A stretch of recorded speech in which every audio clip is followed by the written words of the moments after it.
ठाकुर। बेचारे प्रधानमंत्री मोदी न घर के रहे न घाट की स्थिति में अब बुरा फंस गए हैं। पहले तो केवल विपक्ष ने सीज फायर के मुद्दे पर ही धोया था, लेकिन अब तो 9,000 करोड़ के घोटाले का खुलासा होते ही मोदी की हालत और खराब होती दिखाई दे रही है, क्योंकि विजय माल्या ने बकायदा 9 साल बाद कैमरे के सामने आते ही अपने भागने के पीछे की सच्चाई और कारण के तो राज खोले ही खोले, लेकिन बीजेपी को लेकर भी कुछ ऐसे चौंकाने वाले खुलासे किए हैं जिसके बाद बवाल खड़ा हो गया है। तो माल्या ने क्या खुलासे किए हैं जिसने मोदी सरकार को फंसा दिया है, आपको बताएंगे। और क्यों अब 9,000 करोड़ के घोटाले में मोदी बुरा फंसते नजर आ रहे हैं और कैसे विपक्ष ने धो डाला है, उस पर भी आएंगे। लेकिन उससे पहले आपको विजय माल्या की उस इंटरव्यू के बारे में थोड़ा सा बताते हैं जिसने सारे धागे खोलकर रख दिए हैं। दरअसल आपको बता दें कि यूट्यूबर राज शमानी के एक 4 घंटे के पॉडकास्ट में विजय माल्या ने मोदी सरकार के सारे धागे खोले और इतना ही नहीं, इस बारे में भी बताया कि आखिरकार विजय माल्या को भारत से भागने के पीछे किसका हाथ था।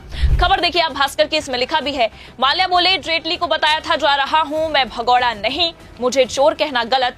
6200 करोड़ के बदले बैंकों ने 14,000 करोड़ वसूले।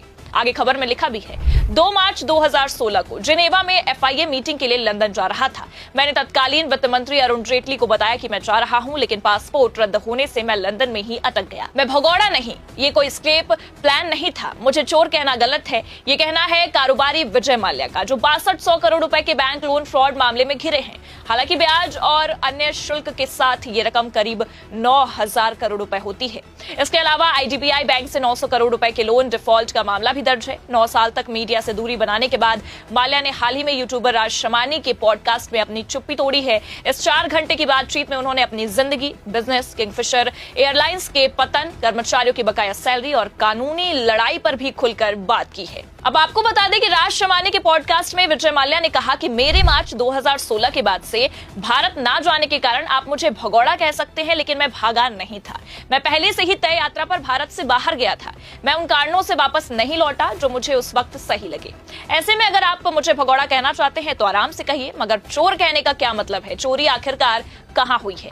विजय माल्या ने यह भी दावा किया है कि वो भागे नहीं थे। और इतना ही नहीं, यहाँ पर चौंकने वाली बात यह है कि अपने पॉडकास्ट में पहले भी विजय माल्या ने कई बार यह दावा किया कि मैंने अपने विदेश जाने की बात सरकार तक को बताई थी। जी हाँ, आपको बता दें कि जब राज शमानी ने माल्या से यह पूछा कि आप भगौड़ा टैग पर क्या कहेंगे, तो इस पर माल्या ने साफ कहा है कि लोग मुझे भगौड़ा कहते हैं, लेकिन ये सब गलत है। मैं 1988 से इंग्लैंड में रह रहा हूं, मैं कोई भगौड़ा नहीं हूं। मैं तो 32 साल से यूके का रेजिडेंट हूं। देखिए खबर इसमें लिखा भी है, मैंने फाइनेंस मिनिस्टर अरुण जेटली को बताया कि मैं लंदन जा रहा हूं। मैं संसद से एयरपोर्ट गया। मुझे जनेवा में एफआईए वर्ल्ड काउंसिल की मीटिंग के लिए जाना था, जो महीनों पहले ही तय थी। मैंने जेटली से भी कहा कि बैंकों से मेरी सेटलमेंट की बात करवाओ, मैं वापस आऊंगा, लेकिन